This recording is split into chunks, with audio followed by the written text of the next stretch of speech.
Hello everyone. सो आज की इस वीडियो में आप देखेंगे एसएससी एमटीएस हवलदार एग्ज़ाम 19 फरवरी 2026 को शिफ्ट 1 में पूछे गए सारे जीके जीएस और इंग्लिश के क्वेश्चन किस तरीके से पूछे गए हैं।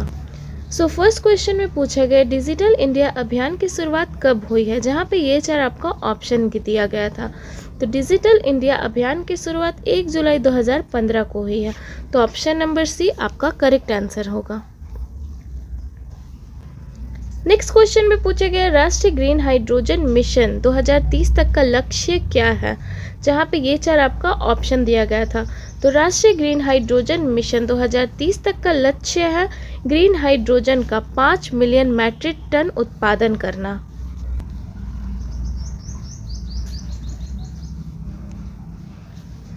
नेक्स्ट क्वेश्चन में पूछा गया फादर ऑफ इंडियन प्लानिंग किसे कहा जाता है, जहां पे ये चार आपका ऑप्शन दिया गया था। तो फादर ऑफ इंडियन प्लानिंग ये आपका पीसी महालनोबिस को कहा जाता है, क्योंकि उन्होंने स्वतंत्रता के बाद विशेषकर दूसरी पंचवर्षीय योजना जो कि 1956 से 61 तक चली थी, इसके लिए ढांचा तैयार किया था और भारत में भारी औद्योगिकरण की नींव रखी थी। इसीलिए ऑप्शन नंबर बी आपका करेक्ट आंसर होगा। नेक्स्ट क्वेश्चन में पूछा गया फुलेच या फुलाइच उत्सव कहाँ मनाया जाता है, जहाँ पे ये चार आपका ऑप्शन दिया गया था। तो फुलेच या फुलाइच उत्सव आपका हिमाचल प्रदेश के किन्नौर में मनाया जाता है और ये आपका किन्नौर का फूलों का त्योहार है। तो ऑप्शन नंबर बी आपका करेक्ट आंसर होगा। नेक्स्ट क्वेश्चन में पूछा था घन वाद्य यानी सॉलिड इंस्ट्रूमेंट का उदाहरण क्या है, जहां पे ये चार आपको ऑप्शन दिया गया था तबला, बांसुरी, मंजीरा और शहनाई। तो ऑप्शन नंबर सी आपका मंजीरा करेक्ट आंसर होगा, क्योंकि इसमें तार या खाल नहीं होता है। नेक्स्ट क्वेश्चन में पूछा गया है कि अकबर का मकबरा कहाँ स्थित है, जहाँ पे ये चार आपका ऑप्शन दिया गया था। तो अकबर का मकबरा आपका सिकंदरा आगरा में स्थित है और इस अकबर के मकबरे को सम्राट अकबर ने स्वयं बनाना शुरू किया था। उनकी मृत्यु हो जाने के बाद उनके पुत्र जहांगीर ने इसे 1613 में पूरा करवाया। तो ऑप्शन नंबर सी आपका करेक्ट आंसर होगा। नेक्स्ट क्वेश्चन में पूछा गया नवपाषाण काल में प्रयुक्त न होने वाली धातु कौन सी है, जहां पे ये चार आपको ऑप्शन दिया गया था तांबा, लोहा, पीतल और सोना। तो नवपाषाण काल में प्रयुक्त न होने वाली धातु है पीतल, ऑप्शन नंबर सी, क्योंकि ये जो नवपाषाण काल है ये आपका पत्थरों का युग था। नेक्स्ट क्वेश्चन में पूछा गया है कि आयोडीन की कमी से प्रभावित ग्रंथि कौन सी है, जहां पे यहाँ पे आपका चार ग्रंथियों के नाम दिए गए थे।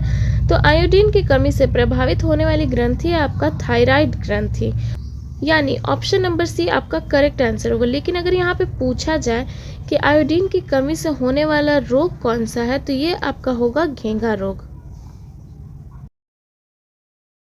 नेक्स्ट क्वेश्चन में पूछा गया है कि दो वस्तुओं के संपर्क पर लगने वाला बल क्या कहलाता है, जहां पे ये चार आपका ऑप्शन दिया गया था।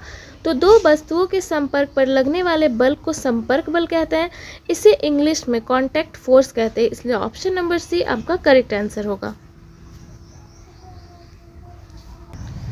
नेक्स्ट क्वेश्चन में पूछा गया खालसा कॉलेज अमृतसर 1892 किस आंदोलन से जुड़ा हुआ है, जहां पे आपका यहाँ चार आंदोलनों के नाम दिए गए थे। तो खालसा कॉलेज अमृतसर 1892 ये आपका सिंध सभा आंदोलन से जुड़ा हुआ है, जो कि सिख सुखार आंदोलन से जुड़ा हुआ है। इसलिए ऑप्शन नंबर बी यहाँ पे करेक्ट आंसर होगा। इस क्वेश्चन में पूछा गया STT-40 ट्रेनर विमान किस कंपनी के द्वारा बनाया गया है, जहां पे आपका यहाँ पे चार कंपनियों के नाम दिए गए थे। तो STT-40 ट्रेनर विमान ये आपका हाल यानी हिंदुस्तान एरोनॉटिक्स लिमिटेड के द्वारा बनाया गया है। तो ऑप्शन बी आपका करेक्ट आंसर होगा। नेक्स्ट क्वेश्चन में पूछा गया है कि गीत गोविंद के रचयिता कौन है। तो गीत गोविंद के रचयिता जयदेव है, यानी ऑप्शन नंबर बी आपका करेक्ट आंसर होगा। इसके साथ ही ये एक संस्कृत काव्य भी है। नेक्स्ट क्वेश्चन में पूछा गया नेवलियू लोकगीत किस राज्य का है, जहां पे ये चार आपका ऑप्शन दिया गया था। तो नेवलियू लोकगीत ये आपका नागालैंड राज्य का है और ये नागालैंड का लोकगीत है। इसलिए ऑप्शन नंबर सी आपका करेक्ट आंसर होगा। नेक्स्ट क्वेश्चन में पूछा गया खेतड़ी तांबा खदान कहाँ स्थित है। यहाँ पे आपका 4 ऑप्शन दिया गया था। तो खेतड़ी तांबा खदान जो कि एक प्रमुख तांबा खदान है, यह आपका राजस्थान का नीम का थाना में स्थित है, इसलिए ऑप्शन नंबर सी आपका करेक्ट आंसर होगा। नेक्स्ट क्वेश्चन में पूछा गया 1946 कैबिनेट मिशन में सदस्य कितने थे। जहाँ पे ये 4 आपका ऑप्शन दिया गया है। तो 1946 कैबिनेट मिशन में सदस्यों की संख्या 3 थी, तो ऑप्शन नंबर बी आपका करेक्ट आंसर होगा। नेक्स्ट क्वेश्चन में पूछा गया है ग्वालियर प्रशस्ति से संबंधित शासक कौन है। जहाँ पे आपका यहाँ 4 ऑप्शन दिया गया है। तो ग्वालियर प्रशस्ति से संबंधित शासक का नाम है नागभट्ट प्रथम, यानी ऑप्शन नंबर सी आपका करेक्ट आंसर होगा। और ये जो नागभट्ट प्रथम है ना, ये आपका प्रतिहार वंश से संबंधित है। नेक्स्ट क्वेश्चन में पूछा गया जयपुर शहर के वास्तुकार कौन है। तो जयपुर शहर के वास्तुकार है विद्याधर भट्टाचार्य, यानी ऑप्शन नंबर बी आपका करेक्ट आंसर होगा। नेक्स्ट क्वेश्चन में पूछा गया था ग्रीन का साइनोनिम यानी ग्रीन का पर्यायवाची शब्द क्या होगा। तो ग्रीन का मतलब होता है दांत दिखाकर मुस्कुराना, तो इसका पर्यायवाची शब्द यानी साइनोनिम होगा स्माइल, जिसका अर्थ होता है मुस्कुराना।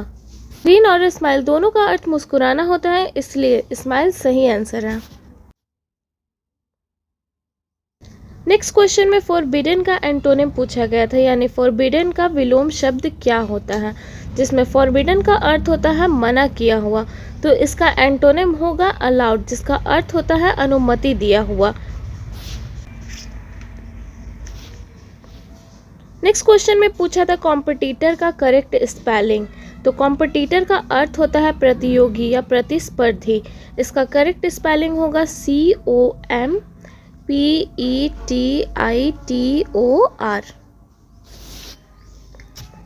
नेक्स्ट क्वेश्चन में पूछा था बम्प्टियस का करेक्ट स्पेलिंग। तो इसका अर्थ होता है घमंडी या फिर अकड़ू, और इसका करेक्ट स्पेलिंग होगा BUMPTIOUS। इस शब्द का इस्तेमाल ऑरोगेंट पर्सन के लिए किया जाता है।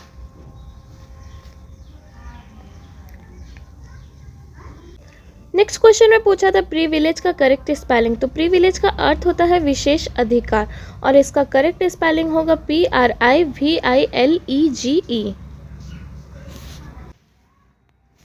नेक्स्ट क्वेश्चन में एक सेंटेंस दिया गया था जिसका 1 वर्ड पूछा गया था। तो उसका 1 सेंटेंस तो नहीं मिला, लेकिन इसका 1 वर्ड होगा वर्बोस, जिसका अर्थ होता है जो बहुत ज़्यादा बोलता हो या फिर अधिक शब्दों का प्रयोग करने वाला। तो ये वर्बोस आपका करेक्ट आंसर होगा।